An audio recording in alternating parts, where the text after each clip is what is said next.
के बाद है नेक्स्ट IS-38। अब स्टैंडर्ड क्या कहता है, ये जो वर्डिंग्स हैं ये स्टैंडर्ड की वर्डिंग्स हैं। An intangible asset is an identifiable non-monetary asset without physical substance। IS-38 हर उस एसेट को रिकॉग्नाइज करता है फर्स्ट ऑफ ऑल जिसकी फिजिकल एग्जिस्टेंस ना हो। कोई भी ऐसा एसेट जिसको आप फिजिकली टच नहीं कर सकते, ये फिजिकली आप मे बी उसको फील नहीं कर सकते, उसकी कोई फिजिकल सब्सटेंस नहीं है बट स्टिल उसकी कोई वर्थ है। तो पहले तो ये कि फिजिकल सब्सटेंस नहीं होती। सेकंड, वो एसिड जो है वो आइडेंटिफाइबल होना चाहिए। फॉर एग्जाम्पल, जब आपने किसी फॉर्मूला को या किसी अपनी रिसर्च को पेटेंट करवाया तो वो एक सर्टिफिकेट काइंड ऑफ थिंग आपको मिलेगी। सो वो सर्टिफिकेट जो है वो उसको पॉसिबल करेगा कि आप उसको सेपरेटली आइडेंटिफाई कर सकें। लेकिन जब हम गुडविल की बात करते हैं फॉर एग्जाम्पल, अब गुडविल दो किस्म की होती है। एक, आपने किसी का बिजनेस बाय किया, उसके एसेट्स बाय किए, साथ में उसकी रेपुटेशन का भी कंट्रोल लिया। लेकिन एक गुडविल है जो आप अपना बिजनेस रन कर रहे हैं और over the number of years वो इंटरनली जनरेट हुई। अब इंटरनली जनरेटेड गुडविल के साथ क्या प्रॉब्लम है कि उसको आप सेपरेट नहीं कर सकते अपने बिजनेस से। आपको नहीं पता कि आपकी रेपुटेशन या आपकी गुडविल की कितनी कीमत है, तो वो सेपरेटली आइडेंटिफाइबल नहीं होता। तो किसी भी इंटेंजिबल एसेट को रिकॉर्ड करने के लिए फर्स्ट ऑफ ऑल जरूरी है कि वो सेपरेटली आइडेंटिफाइबल हो। वो इस तरह की सिचुएशन या इस तरह की पोजीशन में हो कि उसको आप सेपरेटली अपने बाकी के बिजनेस से सेपरेटली आइडेंटिफाई कर सके। सेकंड, उसकी फिजिकल सब्सटेंस नहीं हो, तभी वो इंटेंजिबल एसेट होगा। And third, non monetary. कुछ एसेट्स हमारे होते हैं मॉनेटरी और कुछ होते हैं नॉन मॉनेटरी। नॉन मॉनेटरी का क्या मतलब होता है सना? सर ओके, मैं इसका आंसर भी दे रही हूँ, लेकिन यहाँ इंटेंजिबल एसेट्स नॉन मॉनेटरी क्यों होंगे?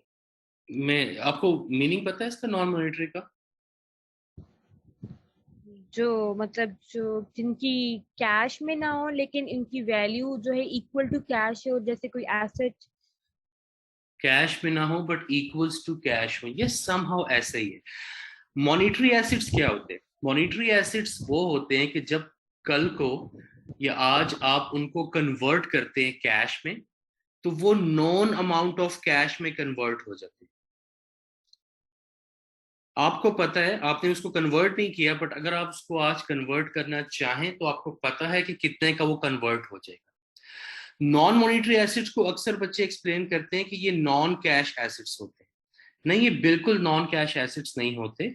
नॉन मॉनेटरी का मतलब ये है कि आज हमारे पास वो एसिड मौजूद है बट हमें ये पता नहीं है कि जब हम उसको एक्चुअली कैश में कन्वर्ट करेंगे तो कितने अमाउंट में वो कन्वर्ट हो।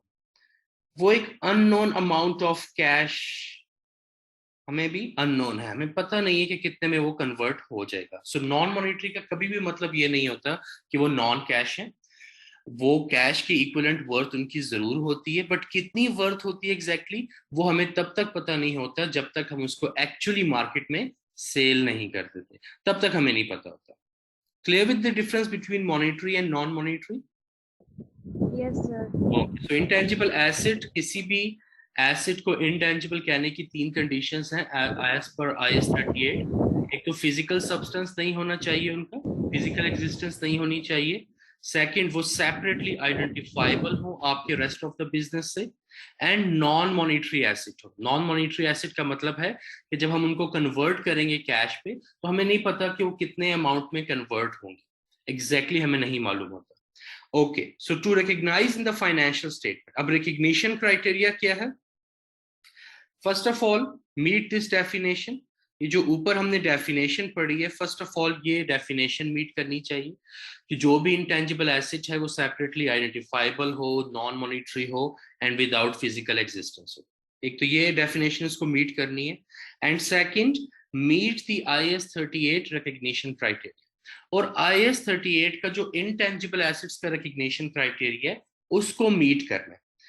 रिकग्निशन क्राइटेरिया नेक्स्ट स्लाइड पे भी दिया हुआ है, लेकिन यहीं पर डिस्कस कर लेते हैं। दो बातें हैं। First, it's probable, same like IS-16।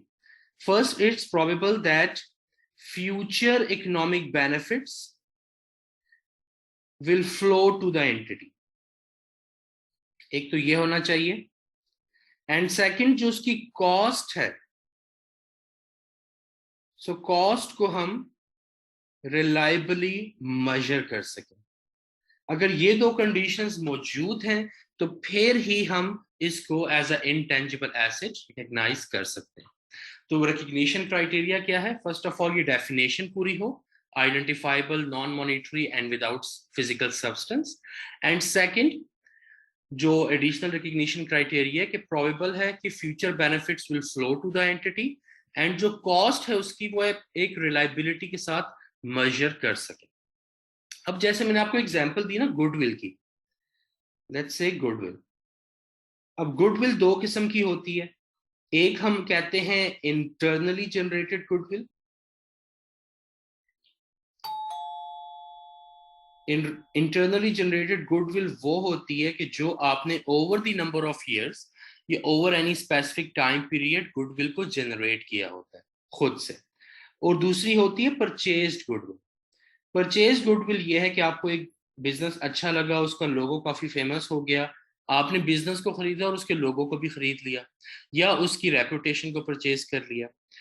अब परचेज गुडविल जो है इसको हम हमेशा रिकॉग्नाइज करते हैं अपने अकाउंट्स में, क्योंकि आपको पता है कि एक बिजनेस के एसेट थे $1000, आपने उसके लिए पे किया $5000।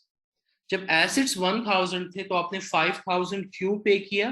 क्योंकि ये 4000 जो एक्स्ट्रा पे किया है ये गुडविल के लिए किया है। तो आप इसकी कॉस्ट को विद रिलायबिलिटी मेजर कर सकते हैं। लेकिन आपने एक बिजनेस 10 साल पहले स्टार्ट किया था, $1000 के आपके पास एसेट थे, आज 10 साल गुजर गए हैं, आपको पता है कि आपके बिजनेस की रेपुटेशन है, बट कितनी है, उसकी अमाउंट कितनी है वो आपको फिलहाल नहीं पता। तो उसकी जो cost of generation of internally generated goodwill है वो आपको अभी तक मालूम नहीं है, वो आपको तब पता चलेगा जब एक्चुअली आप इसको सेल आउट करें। तो इंटरनली जनरेटेड गुडविल जो होती है इसको कभी भी हम as a intangible asset record नहीं करते। और क्यों रिकॉर्ड नहीं करते? क्योंकि ये रिकग्निशन क्राइटेरिया मीट नहीं करता, क्योंकि ये इंटरनली जनरेट हुई है ओवर द लास्ट 10 years, तो हमें नहीं पता कि इसकी कॉस्ट कितनी है, इसकी कॉस्ट को हम रिलायबिलिटी के साथ मेजर नहीं कर सकते, तो इसीलिए इसको हम रिकॉर्ड भी नहीं करते। सो परचेज गुडविल ये रिकग्निशन क्राइटेरिया मीट करता है, बट इंटरनली जनरेटेड गुडविल कभी भी मीट नहीं करता। सो इसी तरह IAS 38 ने स्पेसिफिकली कुछ इंटेंजिबल एसेट्स को एक्सक्लूड किया हुआ है। एक हो गया आपका इंटरनली जनरेटेड गुडविल, दूसरा internally generated brands and internally generated customer list. तो जो भी इंटेंजिबल एसेट्स आपके इंटरनली जनरेटेड है like goodwill, brands and customer list, जो over the number of years आपने डेवलप किए हैं, उनकी कॉस्ट कभी भी विद रिलायबिलिटी मेजर नहीं हो सकती, तो इसलिए उनको हम इंटेंजिबल एसेट रिकॉर्ड नहीं कर सकते। इसके बाद आपका स्टाफ या एम्प्लॉइज।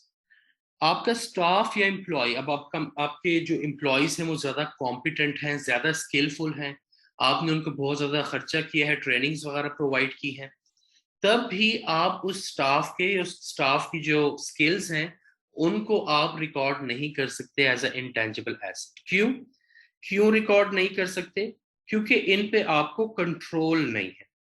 आपने एक एम्प्लॉय को 3 साल ट्रेनिंग प्रोवाइड की, आज आप उसकी स्किल को रिकॉर्ड करना चाहते हो एज ए इंटेंजिबल एसेट तो आप नहीं कर सकते, क्योंकि आपको नहीं पता, आपका कोई कंट्रोल नहीं है आपके एम्प्लॉय पे, क्योंकि एम्प्लॉय अगर रिजाइन कर देगा तो आपकी ऑर्गेनाइजेशन से चला जाएगा, जितना ट्रेनिंग पे आपने उसका खर्चा किया वो भी साथ उसका बेनिफिट्स को लेके चला जाएगा, तो वो कंट्रोल नहीं है आपका कि आप उससे फ्यूचर में बेनिफिट्स ले सकें, तो इसलिए स्टाफ को भी आप रिकॉर्ड नहीं करते।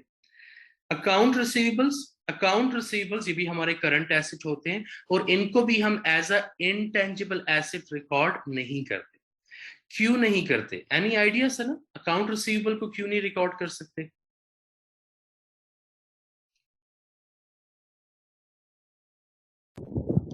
सर बिकॉज ये करंट एसेट्स हैं। ये करंट एसेट्स हैं एंड मोस्ट इंपॉर्टेंट ये आपके मॉनिटरी एसेट है। इन्वेंट्री, अकाउंट रिसीवेबल्स ये सारे आपके मॉनिटरी एसेट्स हैं। क्यों मॉनिटरी एसेट्स हैं? क्योंकि अकाउंट रिसीवेबल आज मैंने सेल की $100 की, मुझे पता है कि जब भी ये फ्यूचर में मुझे पे बैक करेगा तो $100 ही पे बैक करेगा। उसमें बैड डेट वगैरह का रिस्क होता है, बट वो रिस्क है। बट मुझे पता है कि इसकी एग्जैक्ट वैल्यू कितनी है। So it's a monetary asset. तो जो चीज भी आपकी मॉनिटरी एसेट होती है वो IS 38 का क्राइटेरिया मीट नहीं करता। Clear with this thing? Yes, sir.